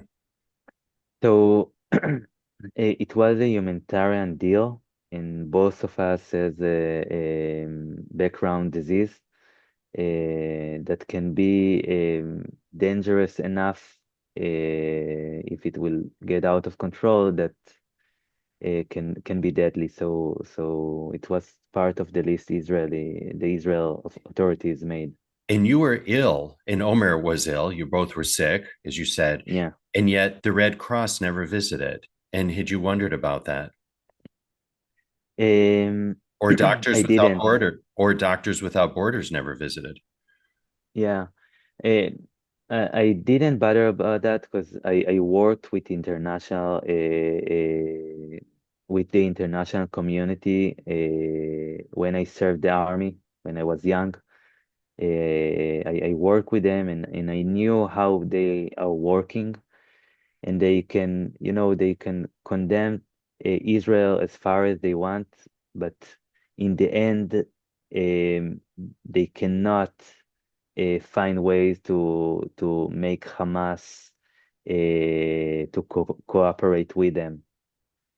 Um, and I believe that they tried, but they wasn't allowed. And I'm speaking about, of course, the Red Cross, and I don't know about the Doctors Without Borders. I don't know if they tried. I don't have a clue. So I didn't think that they should come, You but never I expected them to come, is what you're saying. yeah, Okay. exactly. Yeah. So you're told, okay, you got to rush. You're eating, and then it's like, gotta go. You're going to be released now, and you say Yeah. your goodbyes to your two brothers there, Mm-hmm. Guy and Eviatar, and Yeah. their emotional state at that point is what? Um, so it was they were happy that we're leaving. Mhm, They were happy that it means that we can now the Israeli authorities can now negotiate the second deal. mhm, So maybe soon they will be home. They were happy about their families, that they will receive messages from them finally. And they were happy that now, at least we thought it will be like that, our food supply will be shared by two and not by four. So they will receive twice the amount, which of course we know now that wasn't the case, but we thought that this is the logic. I mean, it seems logical. mhm. Um, but then they were depressed and sad that they are staying there, and now only two of them. Um, yeah, so it was really mixed feelings. That they had. And so you say your goodbyes, and then what happens to you? You're taken where? So we walked in the tunnels for an hour and a half approximately, and then we just went out blindfolded, and I could feel the dew on me. So I understood it's early morning, and it's such a amazing feeling to feel the air, the fresh air, to breathe the fresh air After eight and a after half months. after 8.5 months. and to feel the dew and to know that I'm outside again, to hear voices, chickens and people, though it's early morning, but um and from there they took us to a mosque, which they filmed a bizarre interview where a highly ranked commander of them speaking with us in Hebrew and asking us question about who do we think is winning the war, and of course we should say Hamas. And then they ask how Hamas has treated us, and we supposed to say that they was lovely and kind and protective and so on. Did they tell you to say that, or you knew that you had to say it in order to get out? So, for example, they ask me who is winning the war. Hmm. So I told them, I looked into the camera and I said, I don't think that there are winners in wars. I mean, only losers. And then he's looking on me and he asked me, but who will release you? I say, okay, Hamas is winning the war, of course. Yeah, and this is the way they direct me to the answers. And And then they'll use it for their own propaganda. Yeah. yeah, And then when the question, exactly. and then the question, Tal, how are you treated? So they asked me how I was treated. Did Hamas gave me enough food and water and shelter? And of course, I needed to say yes. Of course, they gave me everything and they protect me from the IDF and so on. It wasn't the first time they filmed that, so I already knew the procedure of how it goes. Um, and after this bizarre interview, they took us, Omer Venkert, Omer Shem Tov, and Elia Cohen, and me. They took us into a much worse tunnel than before. And I remember me thinking about it. I mean, I say, what is going on here? I mean, in 3 days before our release, you should take us to an apartment to give us a shower, to change clothes, but you are taking us to a much more narrow and shitty tunnels with cockroaches on the floor and even thinner mattresses than before and garbage everywhere. And this is the way you want us to describe you when we actually get home. I didn't understand the way they are thinking, but eventually, after 2 days there, they separated us, and I understood that they're doing it because they want to present the youngsters as soldiers, and I'm not fit into this image because I'm 40. They are 23 in those days. So they took me to Rafah on a Thursday evening, and I stayed there together with Mangisto until Saturday morning. And Where did you until stay? Did you stay in a house or where? yeah, so they took us to a big tent. Hmm. It's like a house with electricity and 40-inch television there with all the channels and a toilet and a shower. And we received um, really good meals. So were Uh, you able to watch TV there? Yeah, all the time. I mean, because I experienced jet lag because I used to wake up at night. I only slept for 1 or 2 hours. So when everyone was asleep, I just took the remote control and I could see I-24, which is an Israeli a channel that broadcasts also to Arabic stations.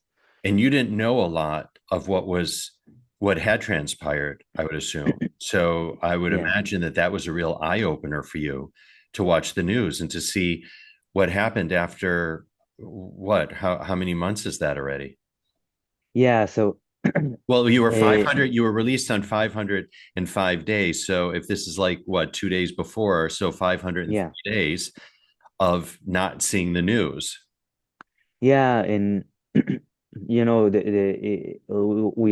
were really lucky because Hamas terrorists tried to bomb a bus inside Israel, and it exploded. They missed the time. They wanted to make it explode at 9 in the morning, but they turned it to 9 p.m. I and remember it that. was empty. Yeah. And if it was actually was exploded, if it were exploded in the morning and there will be a lot of casualties, it would mean that the deal is Yeah. off the table. So it was we were really lucky and it was really tense that it won't change the Israeli government attitude toward the deal. So only on Friday night at 1 or 2 o'clock in the morning, between Friday to Saturday, I actually saw my picture in I-24 channel, and I understood that now it's official. I mean, now Hamas said to Israel who will be released, the six that will be released, and I'm with them. I'm part of this group, and in 10 or 8 hours, um, I will be home, and it was such a relief to know it. Yeah. What was that emotion like? I mean, I can't even imagine after all that time. Yeah, I mean it was amazing, really, really amazing. It was such a relief Mhm. to know that it's actually gonna happen. And from this moment on, nothing bad will happen to me. I mean, there is no threat anymore. Uh, I won't be killed by terrorists. I won't be killed accidentally by the IDF. I'm You're alive like treated well. I'm alive, and I'm about to receive my family back and to reunite. because, again, Uh, we should reiterate, you found out, I guess it was on day 50, you said yeah. that your family was alive because they were taken hostage, but then they were released. So Hmm. there's that, which is a whole other story. Um, Yeah. And so then take us through those moments, if you will, beforehand, before that, again, farcical ceremony. I guess you were able to take a shower. They gave you new clothes. They fed Yeah, exactly. And then on things 6:30 in the morning, we went out. you. Mhm. Uh, they took us to a place with approximately 100 uh, terrorists with black clothes from top to bottom, like with the masks and everything, full geared. But I knew that it's only for propaganda. Nobody will hurt me there. And they just took me to see the ruins of Rafah, of course, filming me speaking with them, and they gave me chocolates and I don't know, kind of liquid juice or something, and and then they made like a parade with all their, the terrorists on the tenders, that they are doing these parades with me inside one of those trucks, and we went to this ceremony with all the crowds surrounding us. So we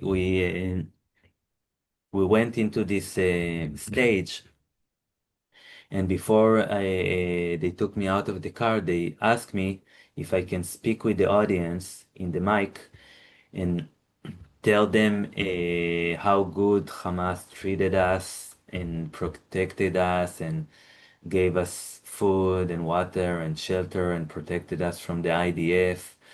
And then this person just went, came back after half a minute or 10 seconds and say to me, just tell the truth. And I said, absolutely, I would tell any truth that you want me to say, I would say definitely. So we went to the stage with this stupid form that saying that Hamas is releasing us, allow us to be released. and I spoke to the crowd, and then Do you we speak? You went. spoke in Hebrew, right? Yeah, I Mm. spoke in Hebrew, and in the end, I told that I thanks Hamas in Sure. Arabic. And then we went into the ICRC vehicles, and I mean, they didn't know in which condition we are in, and so she spoke with us really, really slow, and like a little bit like we are retarded. And I'm thinking to myself, just drive. I want home. I want to be home. I mean, keep the bullshit. Okay, keep out the bullshit, and let's go. So eventually we drove to an Israeli check post, and and I was so pleased to see friendly faces, and um, and people of my um, what is the word? Like your Uh, community, hmm? like your community. Yeah, I mean it's not a community; I know, it's but like it's a just, yeah, culture. it's But like your yeah, people, your people. exactly. Yeah. Yeah, and we drove to one of the bases in the south, and I had a really good shower. Finally, I was alone, only with myself, with hot water, and it was such a good feeling to be alone again, to have my own, only my thoughts and emotions and feelings, and I took my time just to be under this hot water after so long, after so much time without uh, hot water and without showers at all. And then I met Adi and Nave and Yula, and it was such an amazing meeting, Yeah. an emotional meeting. And then my parents and my brothers, and it was so overwhelming. I mean, I can imagine. Well, we saw yeah. it all. We saw those reunions, yours and the others. And you know, you can't have a dry eye when you're watching those reunions or thinking about those reunions, really. So before Tal, we talk a little bit about today, I want to go back to just a couple other points because I want you, you've talked about the captors, those that held you. Is there one thing in particular that you want our audience to know about these people? Like, what should they walk away from this interview knowing about them? So I think that one of the things that is really confusing the Western cultures people is that they think that other cultures are thinking, feeling, and reacting or acting like them. And I met at least 15 different terrorists inside Gaza, and they are completely different from us in the way they're thinking, in their um, motives, in their way of in their cultures, and these differences, it's so acute and important to understand, because this is the way they actually play and forth Europe and the United States in other countries as well, in Canada and in Australia and so on. Because we think that everyone in the world want liberty and want to have a good life and so on, but they cherish death. I mean, for them, to die and to die as a soldier, it's the most honorable thing to do, and you will go to heaven and have 70 virgins and so on, and rivers of whiskey. I mean, you cannot make it up. I mean, this is real. Yeah, this is how they think.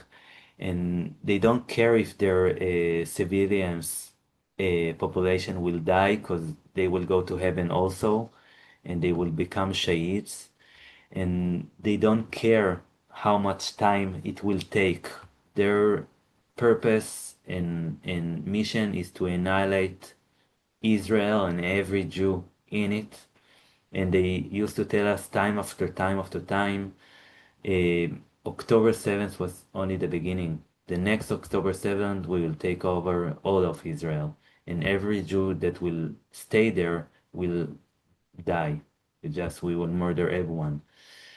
And it just, they are growing up educated on hatred, on just pure hate for Jews and for the Western world. And you know, for years we see that everything that starts in Israel in this conflict is afterwards goes all over the world. And we saw it with the suicide bombers on the 90s, and now in the United States and in Europe and other places. People need to understand that what we are experiencing right now will be soon after, in the next few years, also in other countries, because the extremists, and there are extremists everywhere in the Arabic cultures, they think in the same way as Hamas, as ISIS, as Iran's, and so on. And this is something that people really need to see, to like to gaze into this truth, not trying to manipulate the truth to make them nicer or better people than they actually are. Was there ever any shred of humanity amongst your captors? Any kindness that they ever showed you? So they brought me a letter from my wife, and because above ground, especially, we live together in the same apartment. They are in the living room, and we are in the room. We tried in every way to make contact with them, and we invited them to play cards with us. We spoke about the differences between life in Israel and life in Gaza, and prices of things, and wishes, and what they want for their future, and so on. So there were times that they were kind. Some of them were kind. So, like with this letter, this person knew me since the beginning. He was my capture the 3 first days, and he was also responsible in the end to a few groups of hostages. Mm. So he suggested my wife to bring me a letter. The other one that brought us clothes of his own. So they were, but most of them are not kind and really cruel and aggressive people. So, where are we today, your family, you, in terms of your healing? Yeah. So I was blessed to survive it and to reunite with my family, Mhm. and they survived it. So I really feel gratitude and appreciation for our new life together. And it's one of the most important things that give me strength. Um, but in in other way, I'm still with Guy and Eviatar inside the tunnel, especially after this sadistic and cruel movie that or video that Hamas launched. So I can say that I one leg in in normality as far as I can achieve, and the other leg is inside the tunnel, deep underground, and I'm trying to, to spare my time, like to to do everything in my power to help Eviatar and Guy and the other hostages to tell the truth about what's going on inside the tunnels and inside Gaza. Um, and with that, to be a father again to my children and to rebuild our relationships. Because, for example, my daughter Yael, she was only 3 years old. She could not understand. I mean, she understand that I was taken from her, but in her own feeling, I disappeared, and it doesn't matter why. So she need to regain trust in me that I will be there, and it's take time, and also with Naveh, and to build again my relationship with Adi and other members of our family, and also to find place to myself for Yeah. my own recovery. Yeah, so it really it overwhelmed me for months. I think more than only in the last few weeks I started to feel much more balanced and with my foot on the ground in regards to the information and impressions and everything that coming into me. So it's intense, but we all the time saying it's hard and it's tough, but at least we're doing it together, and we are fortunate enough and we're blessed enough to have the opportunity to do it together. And how's Adi doing? Because, of course, share what happened to her parents. So until I was released, she didn't have any time to think about her father and about her aunt and her uncle that were murdered also on that day. Because her husband, me, my life was dependent on everything that she can do to release me or to help in my release. Mm. Life was a total struggle of not letting her or the children to drown to drown in the water, like, yeah, and to keep the head above the water and to do everything that she can to help me and to assist my conditions inside the tunnels. And only now also she have the opportunity to start to process Mhm. what happened and to mourn her father and aunt and uncle. And Yeah. it's a real process. I mean, life halted for 1.5, almost 1.5 years until I was released. Yeah. She's a And real now, one. She's a real Wonder Woman. absolutely. I mean, she's so amazing, and she's really Mhm. having superpowers. Yeah. Yeah. A bit of a personal question from me that I want to ask you about.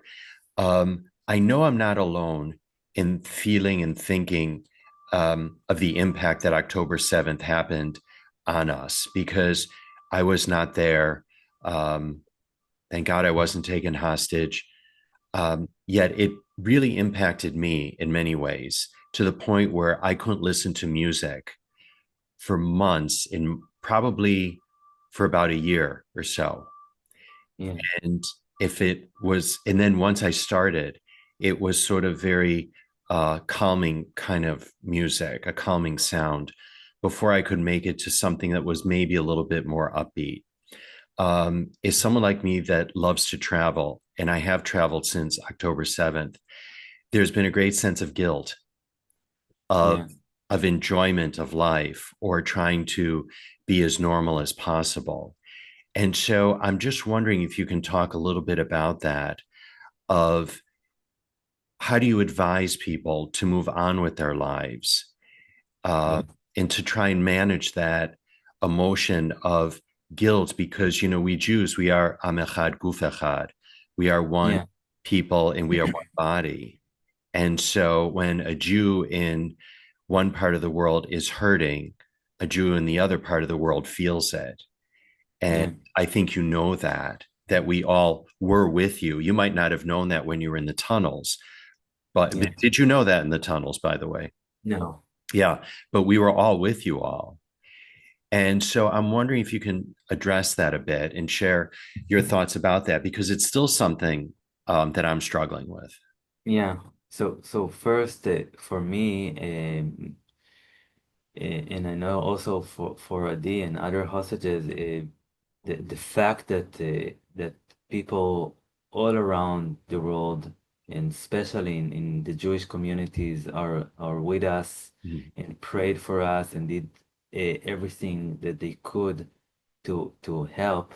mhm. It's above amazing, and it's really part of our DNA, and the true reason why the Jewish people are still Jewish, Yeah. and so after so many years and thousands of years. And and I know also, I heard also about this guilt feeling, I think that in the end, life should continue without forgetting the hostages, and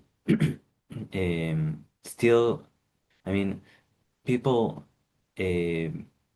need to do everything that they can to help if they can, um, and to keep fighting, or at least holding the hostages in their minds, so they won't be forgotten. Mhm. But with that, life can be like in different layers, and there is a living to do. And I think that we should not give those bastards, the terrorists, the success of making us suffer even when we are not the actually hostages or the soldiers inside it. Because what we're actually doing, we like stopping our lives in a way that prevent us from the joy of life. And this is the exact it's part of definition of terror. I mean, to terrorize people is to inflict suffer and pain, and we should not do it to ourselves. Well, Tal, I have to tell you, 3 weeks after October 7th, I had a trip scheduled to Antarctica, South Georgia, and the Falkland Islands. And I was in such a state that I almost canceled the trip because I felt so heavy from October 7th. And then one day I woke up and I said, you know what? I'm going to take the trip, because if I don't take the trip, it means the terrorists won. And I don't want them to terrorize me. And on that whole trip, it was a very heavy trip for me. So I didn't enjoy it like I would enjoy it had October 7th not happened. That should be the least of my worries. But I said I don't want the terrorists to win, and that's why I went. And so Yeah. I completely concur with what you're saying right now. And I guess sort of as we begin to wind down our conversation, and again, you've been so incredibly generous with your time. We're 2.5 hours into this conversation right now. Um, you talked about mindfulness, and I know Mhm. you are into meditation. I'm just wondering, faith, whether your emunah, your faith, played a Mhm. part in keeping you going while you were hostage, and if your sense of faith has changed at all coming out of that experience. Yeah, so as I described, I described it as a religious journey. Mhm, Yeah, so faith is really big part of it. Um, it's not exactly Jewish in the traditional sense of it. I'm not going to a synagogue every day and so on and pray, but I have my own prayers, praise, and I do believe in God, and I believe in in like in the good, I don't know how to describe it exactly, but that um, that life is good and it's directed to better places or to much more better existence. And it was really, really big part of um, holding on Yeah. and finding the strength, including the to find place in myself, which I am completely peaceful with dying and without any blame or regret to life. And it's part of it because I didn't know if if I will survive it or no, but in some occasion it didn't make a difference. I mean, this case or the other, I believed um that everything will be okay.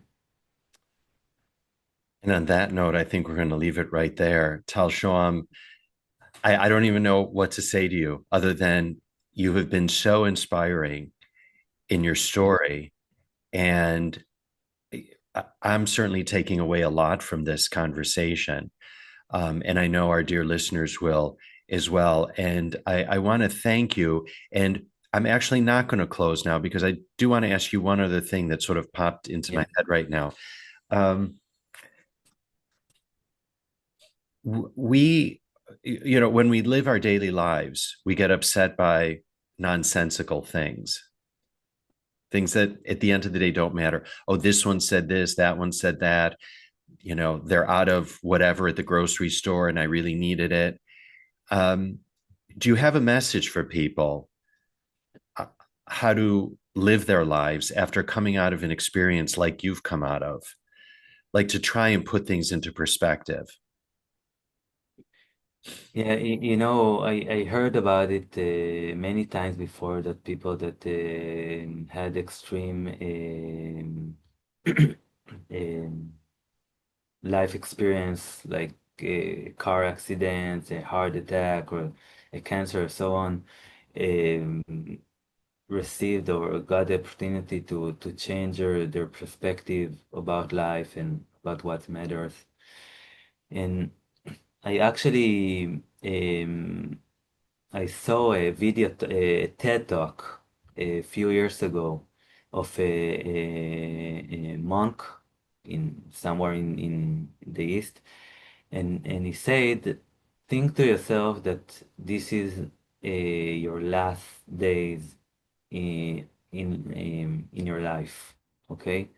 What the most important things that you would want to do in those days, okay, and how you will look on things, or what how you would think about things. And I took it to heart and actually tried to visualize this and to try to feel this experience. And I discovered that really there are not so many things that actually is important.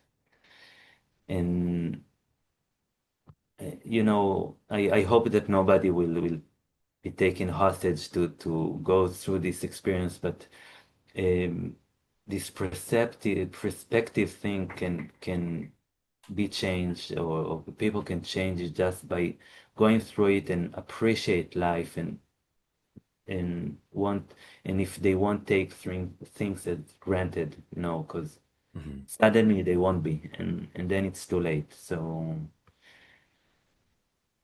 I think that this is a good way to do it. All right. I couldn't agree more. Now we're really going to close the show, Tal. Anyway, listen, again, this has just been so inspiring. And we just hope God showers you and your whole beautiful family with continued blessings, really. And we want to thank you for joining us here on this episode of IsraelCast. And we pray every day that the remaining hostages, especially your two brothers, Guy and Evitar, are released. And we certainly hope that by the time this episode airs, in this episode is heard, that they are safe and sound and back with their families. So that's what I we pray really for. hope so. That's what we can only pray for. So really, thank you for joining us and for inspiring us on this episode of IsraelCast. Thank you, Stephen. All right. And indeed, we'll have info about Tal on the show notes page of this very episode on our website, jnf.org/IsraelCast. We do release new episodes of the show every other Wednesday. And just so you never miss an episode, do subscribe to us wherever you get your podcasts. Simply search for IsraelCast. And don't forget to rate and review us so that more people around the world can find us. You can always enjoy the show by visiting us at our website. Once again, it's jnf.org/IsraelCast. And indeed, it takes a whole moshav to put IsraelCast together. For that, we thank Vivian Grossman, Stefan Oberman, and Jessica Mento. Our editor is Jay Rothman. The music that you hear at the top until the program is titled My Eden. It's by the very talented Rafi Malkiel from his album Water on the Tzaddik label. IsraelCast is powered by Jewish National Fund USA, your voice in Israel. For more info about JNF USA, do visit jnf.org. And if you'd like to write to us with story ideas or just to say hello, we'd all love to hear from you. So do email us at israelcast@jnf.org. Meantime, I'm Stephen Shalowitz, thanking you for tuning in and looking forward to having you join us on future episodes of IsraelCast.